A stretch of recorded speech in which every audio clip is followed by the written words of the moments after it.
அண்மை செய்தியாக பார்த்து வருகிறோம்.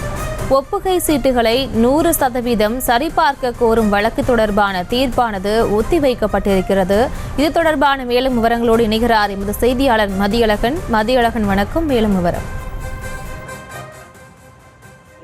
பதிவாகும் வாக்குகளை 100% ஒப்புகை சீட்டுடன் ஒப்பிட்டு பார்க்க உத்தரவிடக்கூடிய மனு மீதான விசாரணை நீதிபதி சஞ்சீவ் கண்ணா தலைமையிலான அமர்வில் 2வது நாளாக இன்றைய தினம் நடைபெற்றது. அப்பொழுது மனுதாரர்கள் தரப்பிலும் தேர்தல் ஆணையம் தரப்பிலும் பல்வேறு விதமான வாதங்கள் வைக்கப்பட்டன.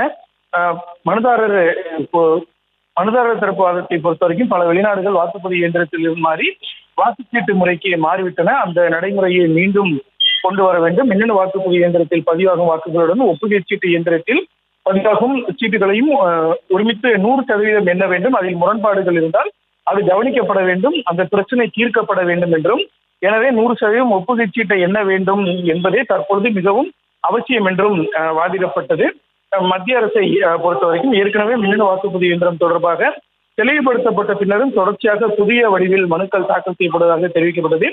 இது போன்ற வழக்குகளால் ஜனநாயக முறையில் வாக்காளர்கள் தங்களது பிரதிநிதியை தேர்ந்தெடுப்பது கேலிக்கூத்தாக மாற்றப்படுவதாகவும் இதற்கு சில பத்திரிகைகளில் சித்தரிக்கப்பட்ட செய்திகளும் வெளியிடப்படுவதாகவும் தெரிவிக்கப்பட்டது. இந்த நிலையில் அனைத்து தரப்பு வாதங்களும் முடிவடைந்த நிலையில் நீதிபதிகளை பொறுத்தவரை வாக்குச்சீட்டு முறையில் என்ன நடந்தது என்று தெரியும் என தெரிவித்த நீதிபதிகள் இந்த பொதுநல மனுக்கள் மீதான தீர்ப்பை தேதி குறிப்பிடாமல் ஒத்திவைத்தனர்.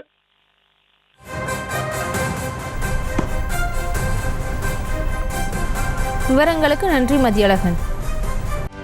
செய்திகளை உடனுக்குடனும் துல்லியமாகவும் தெரிந்து கொள்ள சப்ஸ்கிரைப் பண்ணுங்க.